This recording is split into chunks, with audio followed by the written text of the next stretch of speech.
boa noite a todos. Começando mais uma live da ASDEP. Deixa eu ver se eu consigo já adicionar a transmissão ao vivo. Temos um aqui.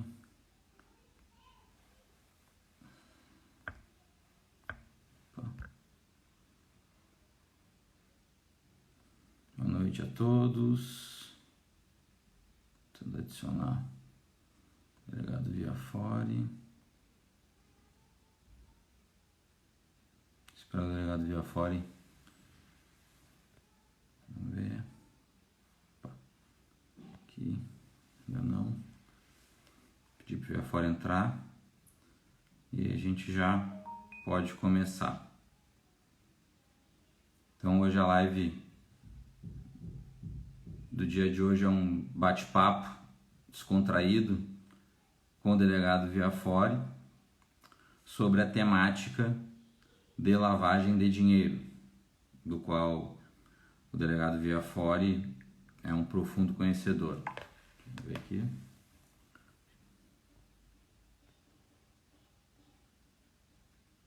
Ainda mais uns minutinhos a esperar.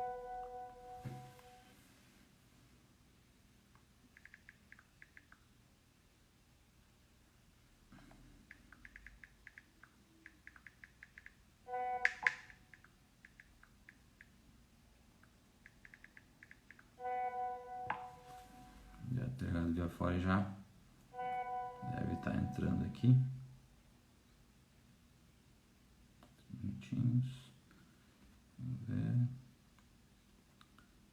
Não. Boa noite aos colegas aí, doutora Ana Caruso. Ver se o Viafore vai entrar.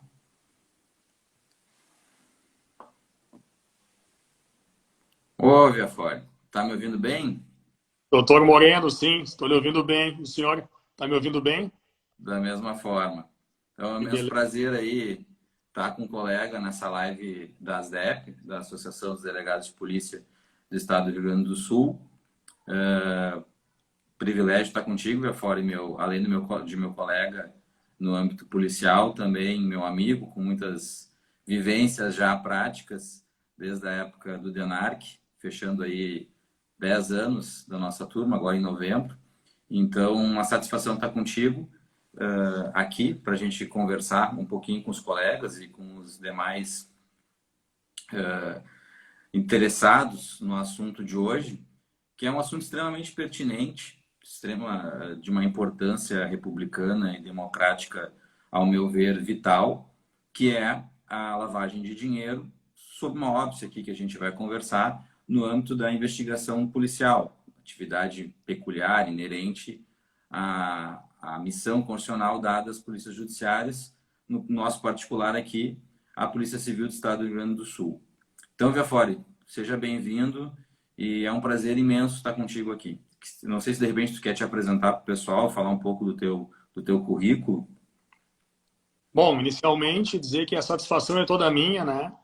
Poder compartilhar esse momento de aprendizagem, de conversa mesmo sobre o tema lavagem de dinheiro, com um profissional como o delegado Moreno, que vários trabalhos já demonstrou uma capacidade realmente diferenciada no trato da matéria. Então, e além de tudo, comigo, né? Então é uma satisfação ter essa parceria aí para a gente discutir um pouco esse tema, que é o tema da lavagem de dinheiro. Bom, meu nome é Marcos Viafore, eu sou delegado de polícia, atualmente diretor da divisão de combate à corrupção e lavagem de dinheiro da Polícia Civil, a qual pertence ao DEIC, também titular da Delegacia de Repressão aos Crimes de Lavagem também do DEIC, da própria divisão, a Divisão de Combate à Corrupção. E então estamos desenvolvendo aí alguns trabalhos, desenvolvendo nossas tarefas nessa área. E tenho, né, gosto muito do tema, né, uma pessoa que realmente tem uma ação por esse tema da lavagem de dinheiro, já não é de hoje. E realmente é um tema, como bem falou o delegado Moreno, é fundamental, ainda mais nos dias de hoje, cada vez mais se vê a importância da investigação, dos crimes de lavagem de dinheiro, né? E não só na esfera federal, acho que também isso é uma grande questão que a gente tem que pontuar. E a esfera estadual também tem uma competência para investigar esse crime, pela Lei 613, e entra o esforço de vários colegas, o Ricardo Moreno, que está aqui, e outros que está, que se esforçam e diariamente também lidam com o tema que nós vamos tratar aqui. Inicialmente, poder conversar um pouco em relação com, acho que brevemente, o histórico, né, do crime de lavagem. Acho que é interessante a gente se situar na questão, pelo menos histórica, até chegar à questão legislativa, e depois até falar também um pouco das investigações. Isso aqui vai ser uma conversa, não tem intenção nenhuma de ser um tom professoral, bate-papo, na verdade, sobre um tema que é um tema bem relevante. Bom, tem a história da lavagem. Histórias, existem, digamos, muito tempo se fala sobre isso, Idade Média, até os atuais, trazendo, até para não ficar muito maçante, trazendo aqui para os tempos atuais, né, vamos situar na década de 20 do século passado, em que nós estávamos na lei seca dos Estados Unidos, e nesse momento, o que acabou acontecendo? Tinha um famoso, que até o cinema já imortalizou, com a alcunha de Al Capone, né, também de Scarface. Ele ganhava muito dinheiro com a venda da bebida alcoólica. E com esse dinheiro, até para ocultar das autoridades, nós já temos aí a noção de ocultação, faz parte da legislação atual, ele acabou tendo que esconder esse dinheiro, e um dos que ele acabou adotando foi justamente uma rede de lavanderias de roupa. Então, daí se cunhou, então, né, o termo, começou a se cunhar lavagem de dinheiro, né? E aí, em inglês, o money laundering, né? Então, o que acabou acontecendo? Aí passamos mais um tempo, aí temos essa expressão já modernamente, né? Acho que é até interessante também falar um pouco sobre isso, que logo nós, né, em termos internacionais, e aí acaba nos trazendo para cá, a queda do Muro de Berlim, a queda da União Soviética, tudo mais, acabou acontecendo um fenômeno na economia, um fenômeno internacional, que foi a globalização. E com a economia, o mundo inteiro, os países começaram a comerciar, a vender, a exportar, a importar mercadoria de uma maneira muito mais incrementada do que era antigamente. Porque as economias, na verdade, muito se falava até no termo aldeia global, ou seja, não havia mais os Estados-nação, pelo menos em termos econômicos. Eram empresas que negociavam com vários locais do mundo. Uma atividade econômica muito intensa. O que acabou acontecendo? Acabou acontecendo que isso também teve um efeito na atividade criminosa. O lado, digamos assim, o lado ilícito da vida também absorveu esse conceito da sua maneira. Então, o que acabou acontecendo? Então, a lavagem de dinheiro, né, como fenômeno criminológico, porque o tipo penal, pelo menos no Brasil, veio mais tarde, ela começou a se desenvolver também de maneira internacional, e não só agora mais dos grandes empreendimentos criminosos, dos grandes grupos criminosos, até mesmo médios e pequenos grupos criminosos começaram a ver na lavagem de dinheiro uma maneira de conseguir ocultar, então, valores obtidos ilicitamente, né, para poder usufruir disso, né, e justamente evitar que isso servisse de prova da prática da infração penal antecedente. Então, o crescimento do fenômeno, que depois, pela Convenção de Viena, da qual o Brasil, inclusive, fez parte, começou-se, então, a tentar se estabelecer uma legislação para que se combatesse a lavagem de dinheiro. Inicialmente, o crime antecedente, o crime que daria origem à lavagem de dinheiro, foi o crime de tráfico de drogas. Né? Foi a primeira geração, que nós chamamos de primeira geração, né, da lavagem de dinheiro, ou seja, em termos legais, e aí em termos internacionais, em termos legais, só haveria lavagem de dinheiro se por um acaso houvesse o crime de tráfico de drogas. Né? Então, esse crime de tráfico, ele produzia dinheiro, e esse dinheiro era lavado, né? E aí dando origem ao tipo. Depois, isso se evoluiu, e acabou se criando, então, um rol de crimes antecedentes. Diversos que geravam lucro indevido, né? Esse lucro indevido, então, poderia, então, ocasionar, né, com a sua ocultação e dissimulação, crime de lavagem de dinheiro. E, por fim, né, que nós encontramos agora, o crime de lavagem ele não tem um rol taxativo, né, de crimes antecedentes para correr. Então, qualquer infração penal abrange-se termo contravenção e crime. Qualquer infração penal que gere lucro, ela vai, então, ocasionar o crime de lavagem de dinheiro. Né? Então, fizemos toda essa digressão para chegamos, então, em 1998, quando o Brasil, finalmente, então, ele, no direito positivo, ele institui a Lei 9.613/98, que é a nossa lei de lavagem de hoje. Né? Então, o que acontece? Ela tem, o que é a Lei 9.613? Ela tem aspectos preventivos à lavagem de dinheiro e aspectos repressivos à lavagem. Né? Então, por exemplo, aspectos preventivos. Cria o Conselho de Controle de Atividades Financeiras, o COAF, justamente para que bancos e outras atividades econômicas evitem utilizadas para o crime de lavagem. Cria os de lavagem de dinheiro, né? No artigo 1º, ali tem os crimes. E também tem aspectos pessoais que não vale a pena entrar até do tempo. Né? Então, basicamente é isso. Essa lei, né, recentemente, e aqui nós estamos apenas dando algumas pinceladas, porque o tema é muito complexo e necessitaria de muito tempo para que a gente pudesse analisar com todo o cuidado, né, que seria necessário. Mas, depois disso, vem então a lei, né, uma lei que é a Lei 12.683/2013, e que altera de maneira significativa a 9.613. O que antes havia um rol taxativo de crimes, que dava origem à lavagem de dinheiro.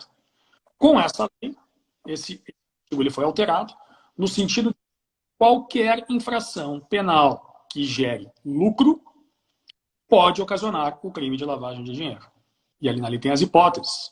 Então, é uma grande revolução, acho muito positiva, porque abrange, por exemplo, infrações penais como o jogo do bicho, que muita gente, ou os jogos de azar, as máquinas caça-níqueis, que muitas pessoas julgam que não existe uma danosidade social maior. Mas se nós lembrarmos, né, e depois a gente vai entrar em casos mais práticos, que hoje boa parte das facções lavam dinheiro com o jogo do bicho, que muito da corrupção também é financiada pelo jogo do bicho. Então ele é algo lesivo. Está o dano também à livre concorrência, porque ele gera um capital completamente livre de tributo. Então isso propicia que algumas empresas, depois em atividades aparentemente lícitas, consigam concorrer em vantagem em relação a outras que pagam seus tributos. Então, para finalizar, pelo menos essa primeira parte, ainda recentissimamente, o pacote anticrime, né, a Lei 13.964 de 2019, ela também trouxe uma outra inovação na lei de lavagem, incluindo um parágrafo 6º no artigo 1º, em que se permite a utilização das técnicas especiais de investigação, da ação controlada e da infiltração na investigação dos crimes de lavagem de dinheiro. Ou seja, não precisa se valer da lei de organização criminosa para poder se usar esses institutos. Podemos nos valer diretamente da própria lei de lavagem para que possamos usar essas ferramentas, que hoje são ferramentas muito importantes, na investigação. Perfeito, Via. Muito bom. Tá me ouvindo bem? Estou te ouvindo bem. Tá me ouvindo aí? Tô ouvindo? Tá ótimo, tá ótimo. Bom, né, fez aí uma contextualização histórica e também legislativa extremamente importante e também destacando aí, eu acho que os pontos fundamentais.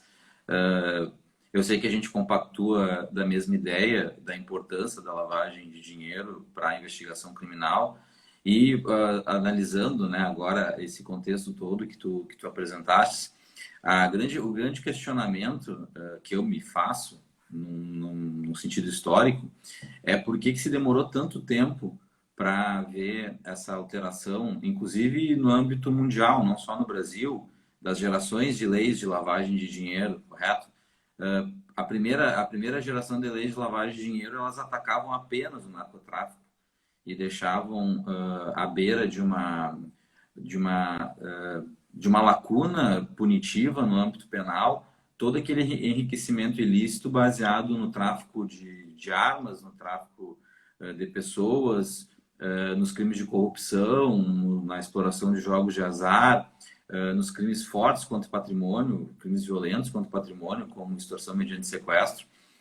E mesmo assim, né, tivemos que ter quase uma grande reforma em 2012, como tu disseste, para que finalmente, né, o rol taxativo de crimes fosse retirado do nosso ordenamento e hoje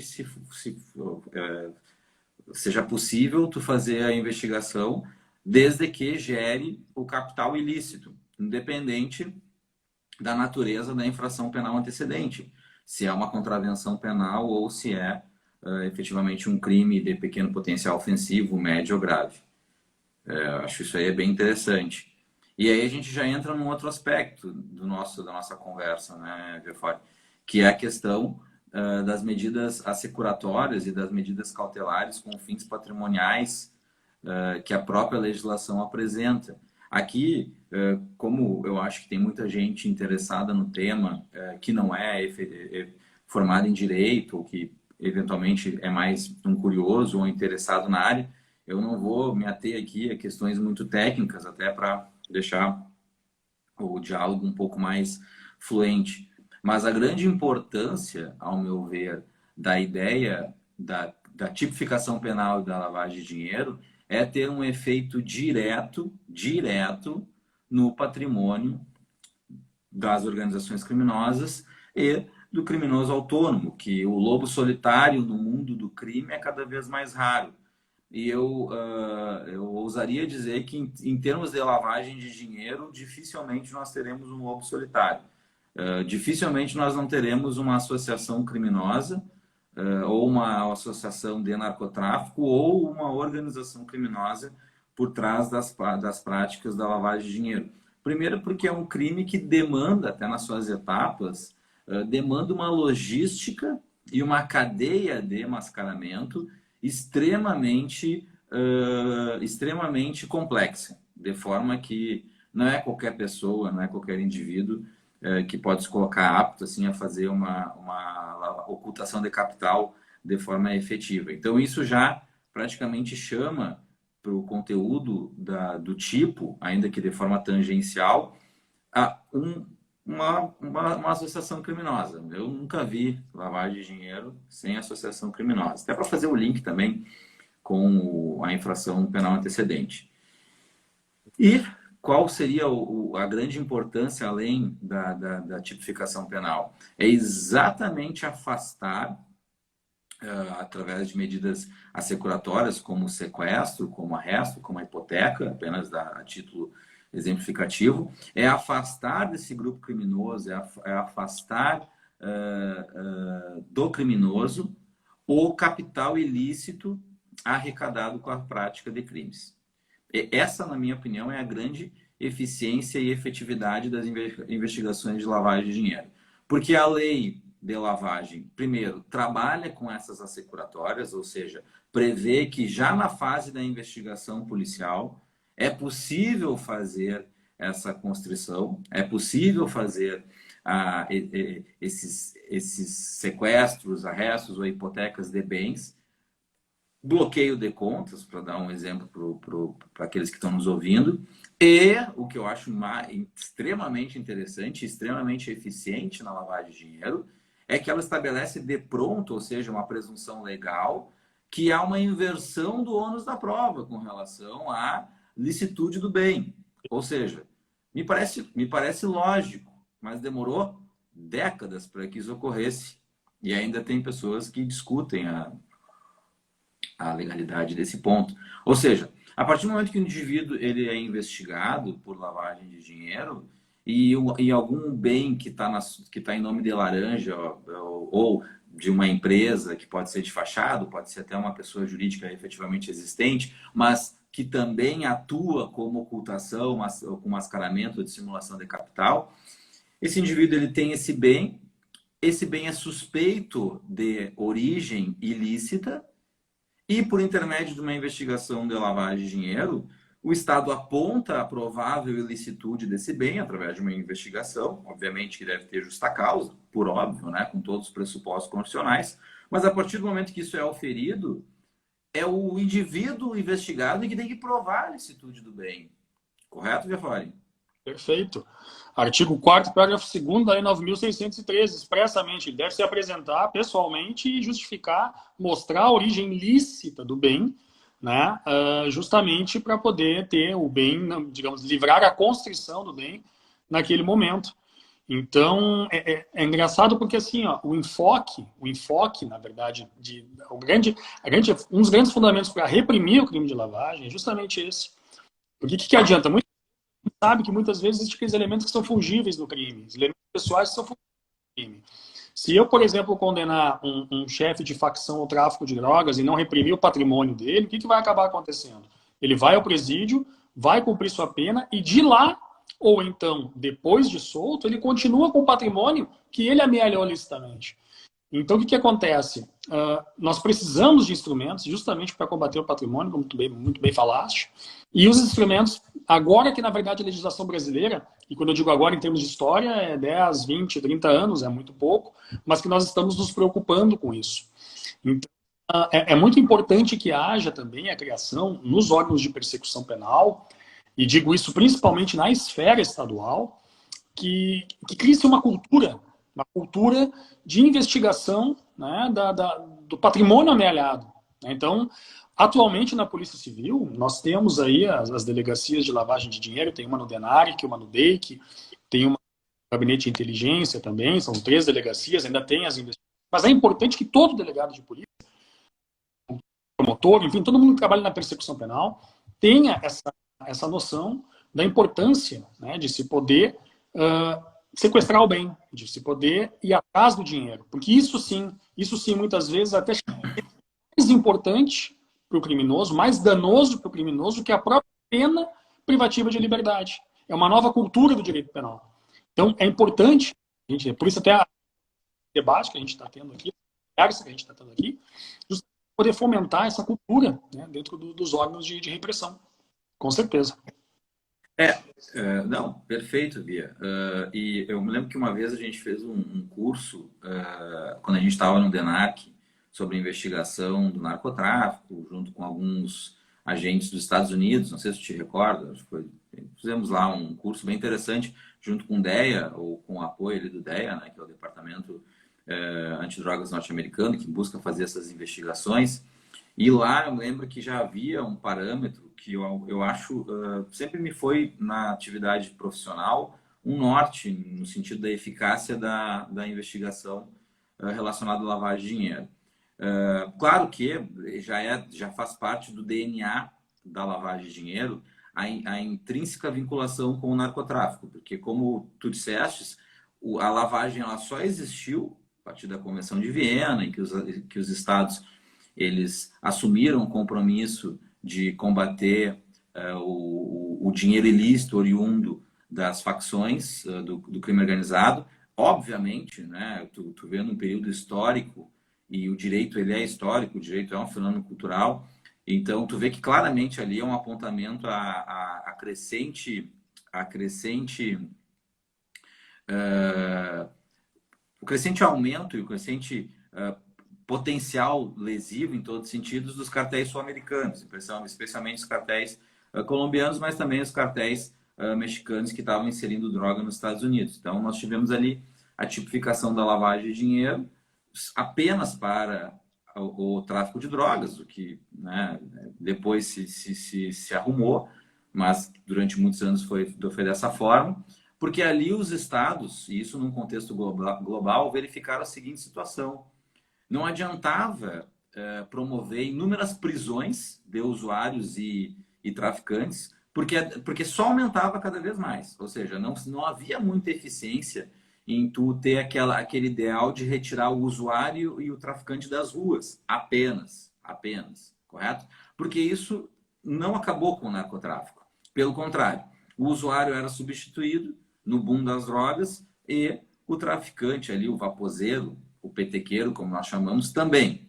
Então, aí se partiu para uma segunda geração de investigação do narcotráfico, numa seara global, que era focar muito na apreensão das drogas. Ou seja, eles achavam que iam quebrar as facções, iam quebrar os cartéis, fazendo gigantescas apreensões. Então, fazia lá, foram apreendidos 3 toneladas de cocaína né, via marítima em containers que estavam chegando nos Estados Unidos.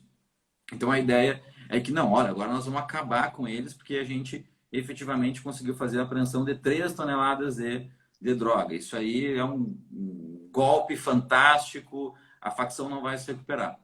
Só que também, com o passar do tempo, eles viram que isso por si só, ou seja, isso como foco principal, também não dava tanta efetividade e eficiência. Aí eles focaram no terceiro ponto, que é efetivamente não afastar a necessidade da prisão daqueles diretamente envolvidos com o narcotráfico, mas aí houve uma grande divisão, né? A nossa lei de drogas, a atual lei de drogas, ela faz isso, ela faz uma diferenciação bem clara do que é o usuário, uma questão também de saúde pública, de assistência social e, na parte repressiva, a questão do traficante. E a lei da lavagem, ou a questão da investigação da lavagem, ela é oportuna porque o que ela faz? Nesse terceiro viés de investigação, se focou diretamente na capitalização ilícita. E ao dar esse foco principal, primeiro que a descapitalização financeira desses cartéis prejudicou muito as suas atividades, porque, por exemplo, eles precisavam de boa parte desse dinheiro para a questão de práticas de corrupção, seja do Estado, seja também da sociedade privada. Então, todo aquele giro de dinheiro começou a ficar prejudicado porque eles necessitavam fazer aportes no que tange a crimes de corrupção, necessitavam fazer fortíssimos aportes na questão do tráfico de armas e na aquisição de armas, porque o tráfico ele demanda uma questão territorial. Até hoje, desde o início da década de 50 do século passado, até hoje o tráfico é territorial. E é por isso, muitas vezes, que ele é tão violento na sua prática, embora seja um crime que na codificação, na lei penal, ele não tem violência, mas a gente sabe que o tráfico ele tem muita violência por trás dos seus efeitos. Então, começou a retirar o poder financeiro das facções. E aí elas começaram a ruir. Aí elas começaram a demonstrar uma determinada fraqueza ou que sentiram o golpe. Isso na década de 80, ali, correto? Final da década de 80 e início da década de 90. O Brasil, atrasado, apenas em 98 começou a fazer a captação dos crimes de lavagem. Como tu bem disseste, né, Via? Nesses primeiros anos, a gente verifica uma efetividade, uma eficiência muito maior por parte dos órgãos federais, correto? Que os órgãos estaduais, até por uma questão de demanda, porque, obviamente, os órgãos federais eles tinham preocupação com grandes aglomerados criminosos que atuavam em diversos estados da federação. Então, algo um pouco mais local, por óbvio, né, que demorou um pouco mais para chamar a atenção. Mas aí a gente começa, ao meu ver, né, me interrompa quando tu quiser, tá, meu? Aí a gente começou a ver que havia uma integração forte e uma efetividade forte no âmbito federal, mas no âmbito estadual, a própria criminalidade executava a lavagem de dinheiro, mas em certo grau de impunidade. Só que aí, em determinado momento, as polícias judiciárias entenderam, eu acho que principalmente depois da reforma de 2012, quando ampliou bastante o leque, porque muitas pessoas não comentam por que ficava muito centralizado em órgãos federais. Porque a própria competência da lei da lavagem, né, Via, na sua redação original, praticamente deixava só os órgãos federais. Crimes contra o sistema financeiro, crimes contra a ordem tributária, crimes de tráfico de drogas, mas aí o tráfico internacional pesando muito, terrorismo, que nem era tipificado ainda como crime. Então havia uma atribuição, por exemplo, das polícias judiciárias um pouco quanto irrelevante nesse ponto. E aí eu me lembro, assim, só para abrir um parênteses, para a gente não ficar muito técnico, que no nosso concurso de delegado, me corrija aí, não sei se foi 2008 ou 2009. Foi por aí, 2008 e 2009. A prova objetiva, né? Tinha uma questão de lavagem de dinheiro. Não sei se recordas. Na primeira fase, em penal, tinha uma questão de lavagem de dinheiro. E essa questão ela foi anulada depois. Ela foi anulada. Porque não estava no edital a lei da lavagem. Lembro disso, sim. Sabe que ponto tanto naquela parte histórica, o que a gente notou? Como médias organizações, até mesmo pequenos grupos criminosos, eles começavam a se valer da lavagem de dinheiro, A Polícia Federal, né, que sempre teve uma cultura de investigação dos crimes de lavagem de dinheiro, que é um referencial para todos nós que trabalhamos, inclusive, na Polícia Civil e que temos os trabalhos muito bem qualificados, então, em várias operações que a gente pode ver, Operação Lava Jato, Operação Anaconda, tem várias operações da Polícia Federal. Nós começamos a ver o seguinte, que lendo a lavagem diz o seguinte, que a competência federal é nos crimes contra o sistema financeiro, crime contra a ordem econômica ou crimes que atingem bens, interesses ou serviços da União, ou ainda quando o crime antecedente for da esfera federal, né, da competência federal, que na verdade parece uma redundância, né, entre os incisos, se eu não me engano, 1 e 2 do artigo 3º da Lei de Lavagem. Mas o que acontece? No momento em que a gente coloca estes artigos, essas hipóteses são de competência federal e, por consequência, de atribuição da competência federal, todo o resto, a quem compete investigar? Ao Estado, os órgãos de persecução, Polícia Civil e, pelo entendimento do Supremo Tribunal Federal, também ao Ministério Público. Então, o que se nota? Na verdade, havia, né, e isso a gente pôde reparar, digamos assim, poucas investigações, né, em relação aos crimes de lavagem de dinheiro na esfera estadual. Não foi uma vez nem duas que muitas vezes, conversando com alguns agentes políticos que trabalham no ramo do direito também, íamos entregar representações ligadas à lavagem de dinheiro e eles perguntavam, olha, eu vou ter que remeter isso para a Polícia Federal, vou ter que remeter isso para a Polícia Federal, porque isso é um crime federal. E aí tu tem que chegar lá e abrir o código e mostrar, artigo 3º não diz isso, tudo mais. Porque, na verdade, isso não é acho que faltava uma ênfase, né, nesse combate. Acredito que a Polícia Civil, e agora vamos trazer para nós, estamos aqui, né, fazendo uma live de delegados de polícia, a Polícia Civil na última década, né, ela cresceu muito, muito mesmo no combate à lavagem de dinheiro. Né, ela se instrumentalizou e se conscientizou da necessidade de se investigar o crime de lavagem de dinheiro.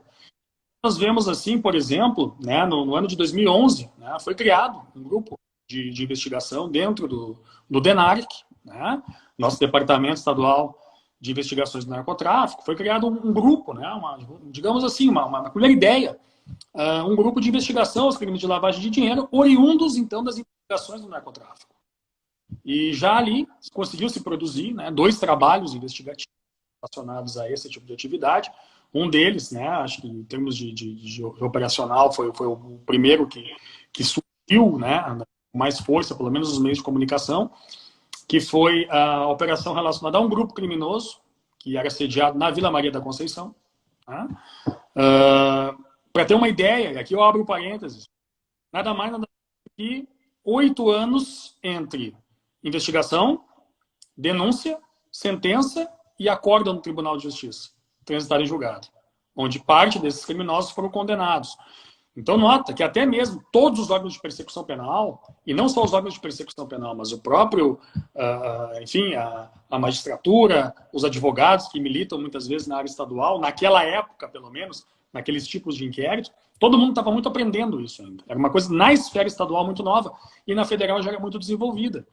Então, a partir dali, depois criaram as delegacias de lavagem de dinheiro, criaram-se, então, trouxe, né, uma batalha muito grande em Brasília, né, que também foste parte disso, né, e acho que várias pessoas, não gosto de nominar até para não cometer uma injustiça, mas vários parceiros, né, a Polícia Civil foi em peso lutar para que viesse o laboratório de lavagem, que é uma ferramenta tecnológica que auxilia muito nas investigações, porque analisa sigilos bancário, fiscal. Então, o próprio Dr. Moreno já foi, inclusive, diretor e já chefiou. Então, esse laboratório, e hoje temos o delegado Briguente lá que trabalha. Então, assim, foi um caminho muito, muito difícil, mas que a gente conseguiu. A Polícia Civil, ela cresceu nesse sentido. Hoje ela produz investigações de relevância, de alta qualidade, de grande apreensão patrimonial, com indiciamento de grandes figuras do mundo do crime. Né? Então, acho que na esfera estadual, acho que 2 coisas nessa última década conseguiu se estabelecer. Uma conscientização, que justamente nós falávamos, né? Uma conscientização da importância de se atacar o patrimônio das organizações criminosas. Isso é fundamental, e aí vem a lei de lavagem sendo usada pela Polícia Civil, que é uma atribuição da Polícia Civil, em sua maioria, né?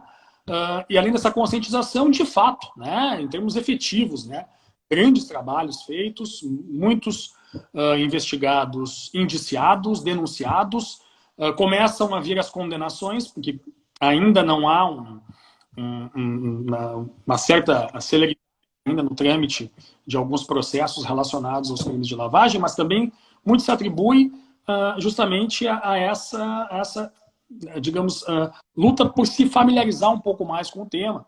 Então a gente vê que a Polícia Civil se instrumentalizou, vimos o Ministério Público depois criando, por exemplo, o GAECO Lavagem, né, que hoje é nosso parceiro em diversas investigações, e depois vimos que o Poder Judiciário está no caminho da instrumentalização para investigar organizações criminosas e lavagem de dinheiro, que criou uma vara especializada.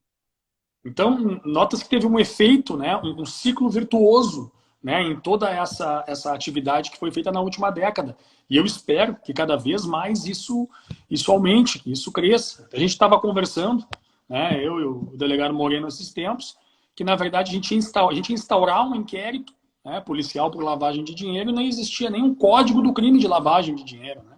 Nós tínhamos que instaurar por outros códigos. E então, hoje em dia já se tem um aparato, né, por obra de muitas mãos, né, de vários delegados, agentes. Então, hoje em dia já se tem um trabalho, evidentemente que tem-se muito a avançar ainda, muito a avançar, mas acreditamos que estamos no caminho certo aí, né, com o pessoal realmente com bastante fibra, para que isso realmente se torne cada vez mais comum na Polícia Civil, né? Perfeito, Via.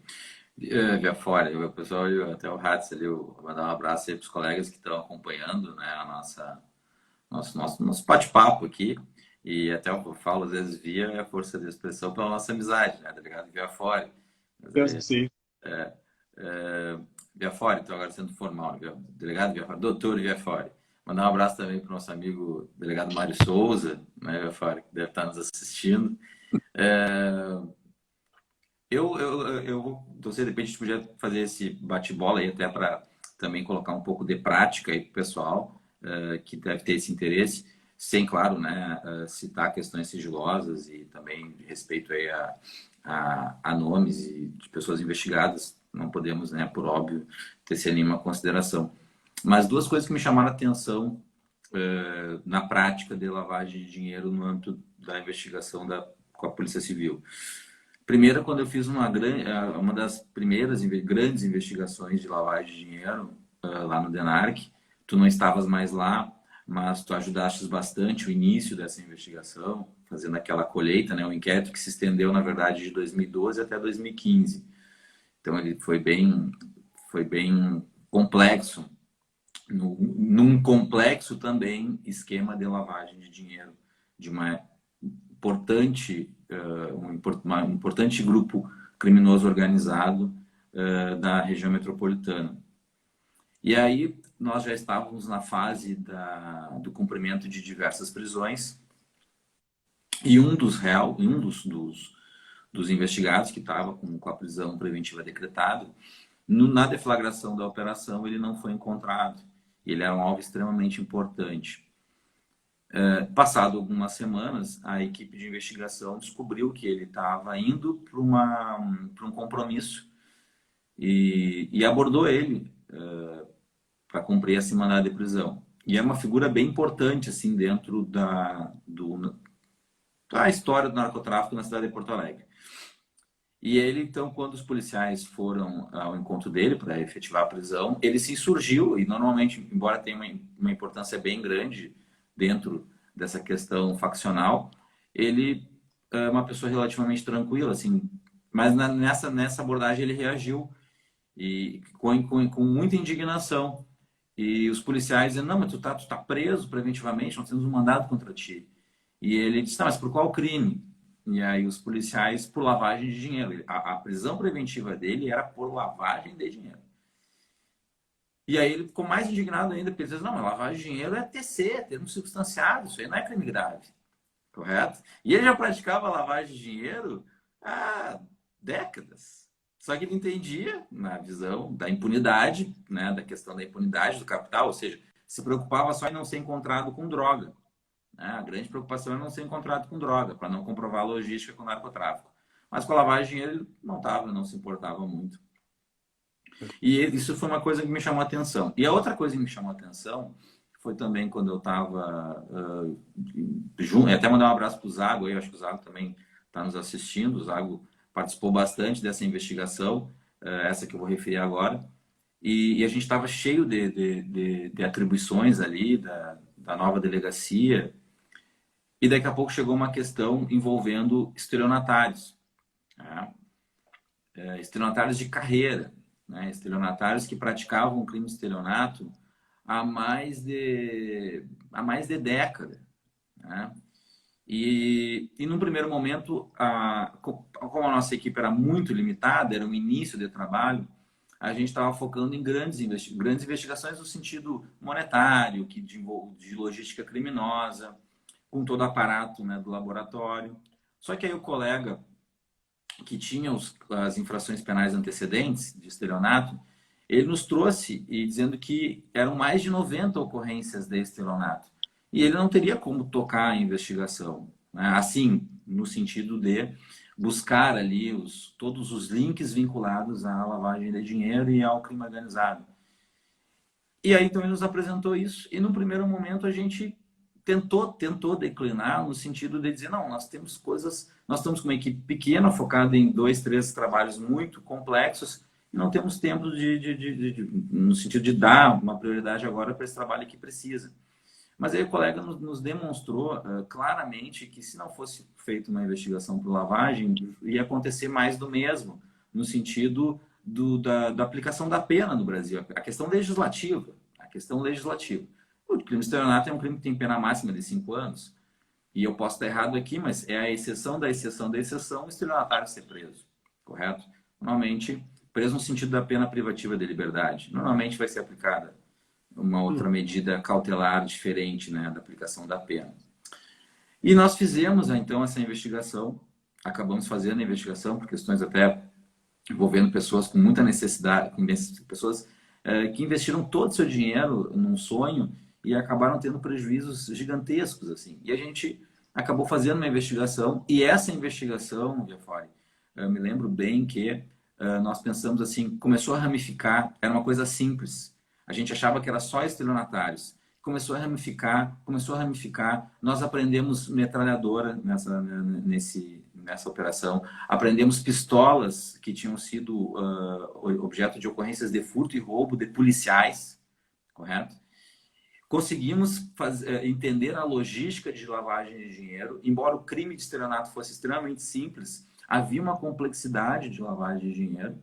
E, por fim, uma coisa que me deixou extremamente feliz, ao final do processo, também 2, 3 anos depois da deflagração da operação, houve a condenação da maioria deles em penas altíssimas. Altíssimas. Tem um estelionatário que teve pena de mais de 39 anos de prisão. E isso não iria acontecer se não fosse a lavagem de dinheiro, se não fosse a visão desse tipo de crime num aspecto um pouco mais vinculado à organização criminosa, à associação criminosa. Porque aí o indivíduo não responde só pela infração penal antecedente. Ele vai responder pelo estelionato, ele vai responder pela lavagem de dinheiro e em todas as minhas experiências práticas sempre havia associação. No mínimo associação. E em várias vezes organização criminosa. Então é um somatório de penas muito altas que acaba, eu tenho certeza, criando uma questão de o criminoso buscar evitar ao máximo chegar a consequências tão graves como essa, porque o apenamento é muito alto, além do que eles mais se preocupam, a perda do capital. Então não sei também se tu teria aí as coisas que mais te impressionaram ao longo dessa tua caminhada na investigação de lavagem de dinheiro, na prática, como efeito prático para a sociedade. Uhum. Sabe que é interessante uma coisa que tu dissesse, agora tem o pessoal que trabalha na esfera federal, eles costumam, o procurador da República que disse isso, investigação de lavagem é mais ou menos aquela situação, puxa uma pena e vem uma galinha inteira.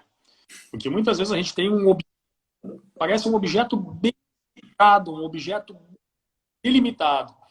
E daqui a pouco aquilo começa a se ramificar sabe? E não errar por quê? Porque, na verdade, a gente vê o dinheiro. É aquela coisa que é um jargão, é algo, digamos, muito comum que se fala, é lugar comum, na verdade, dentro das investigações de lavagem, mas é que é fato. É o famoso follow the money, é o caminho do dinheiro. Não siga, não adianta. Então, daqui a pouco tu começa a ver uma série de pessoas envolvidas, tu começa a ver uma série de outros crimes envolvidos numa coisa que parecia muito simples de investigar, mas que, na verdade, acaba se tornando bem complexa, né? Uma coisa também que eu achei interessante, assim, na verdade são muitas coisas que me marcaram, assim, nessas investigações de lavagem, e elas são sempre muito interessantes, assim, né? Mas essa é uma das primeiras investigações que a gente fez também, relacionada a, principalmente esse fato que eu falei, foi, na verdade, a primeira ou a segunda da investigação que eu fiz foi desse criminoso na Maria da Conceição, né? E o que acabou acontecendo? Na verdade, foram vários indiciados. Nós conseguimos também na época, né, hoje em dia, esses valores já foram superados, até porque, como eu disse, aumentando a expertise, nós conseguimos aprender assim, um bom patrimônio, né, desse grupo.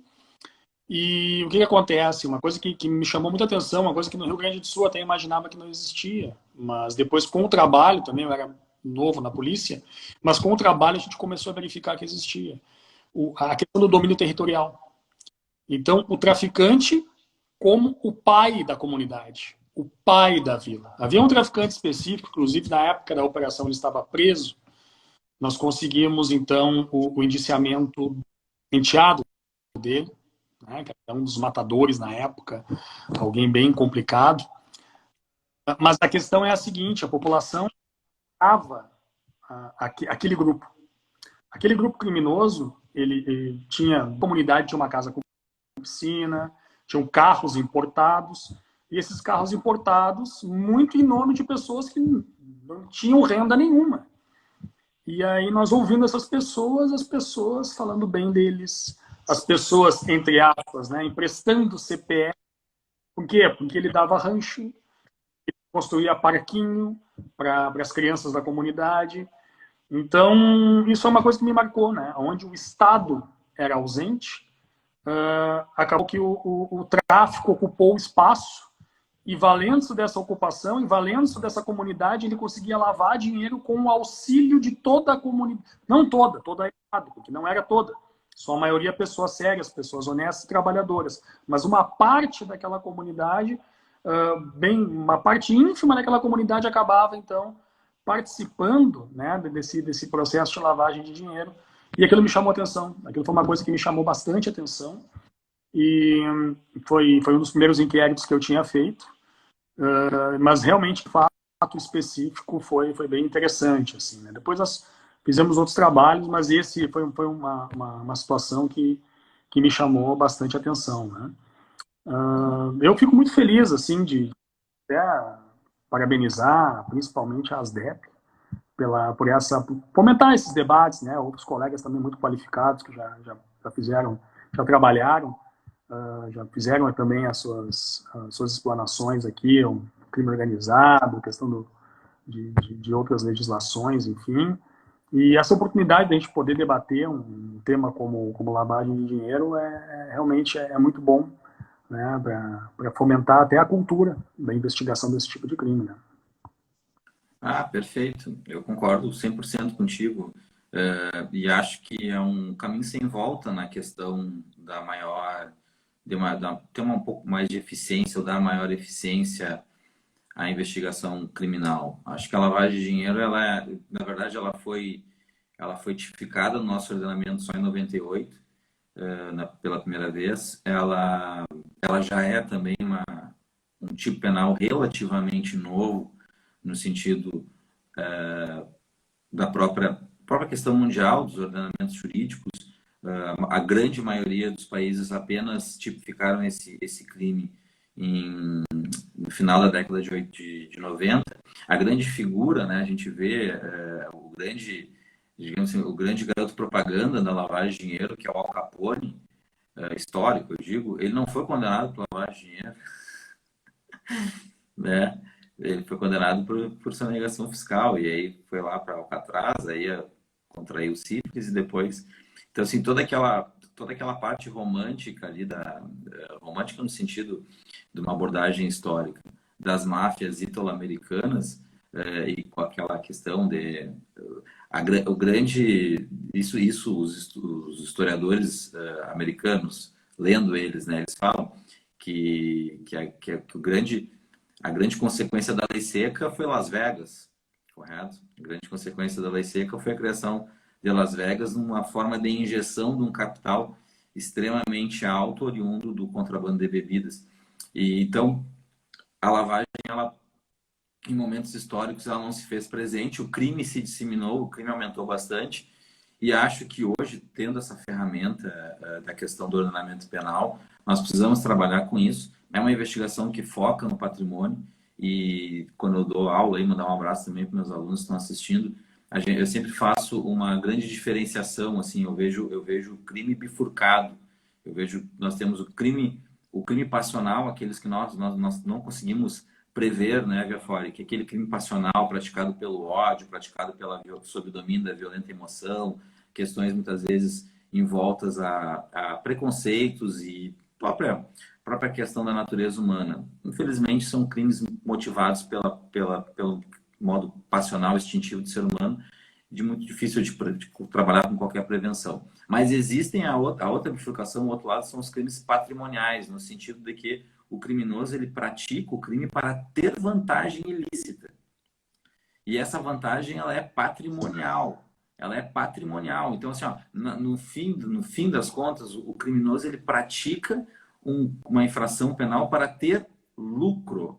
Então, me parece óbvio que nós devemos focar muito e ser extremamente enérgicos na eficiência e na efetividade com relação a essa intenção criminosa. A partir do momento que o criminoso vê que todo o seu esforço criminoso para chegar a um capital, e esse capital, com muita facilidade, como deve ser, o Estado, havendo indícios suficientes de autoria e materialidade, faz as medidas assecuratórias e pune exemplarmente, aí nós vamos ter, creio eu, um país muito menos envolto em incidências criminosas. Não, é bem importante isso, e eu já vou fazer um gancho da tua afirmação, justamente da questão também da lavagem de dinheiro, né? A lavagem de dinheiro, ela é muito ampla, né? Então, a aproximação da lavagem de dinheiro na esfera estadual também, da investigação de corrupção. Então, nós temos investigações de tráfico como antecedentes do crime de lavagem de dinheiro. Nós temos jogos de azar, que não são tão inocentes, né, como muitas vezes se pensa, e essa também dos crimes de corrupção e a lavagem de dinheiro, né? Então, acho que isso é uma coisa também que nós temos que dar muita ênfase na esfera estadual. A gente já sabe que a federal ela tem muita experiência, muita expertise nisso. Nós ainda estamos começando nisso, né, nesse embate digamos, do combate patrimonial do crime de corrupção, não só do crime de corrupção em si, mas da ocultação e dissimulação dos valores obtidos com a corrupção. E vejo que a instituição, né, até com a própria criação da divisão de combate à corrupção, ela já demonstra assim a reconhecimento a esse tipo de atividade, né, entendendo-se como uma atividade que realmente tem que ser reprimida e de maneira qualificada. E realmente são investigações que muitas vezes são demoradas, né? Investigações de lavagem muitas vezes elas demoram 2, 3 anos. Não é raro isso acontecer, pode acontecer em tempo menor, mas não é raro acontecer, ela tem um prazo estendido e realmente exige ferramentas tecnológicas, exige pessoal especializado com vontade, né, de trabalhar, e isso a Polícia Civil tem. E realmente, e mais os espaços nós temos que cada vez aumentar mais para poder se criar essa cultura, né, da investigação.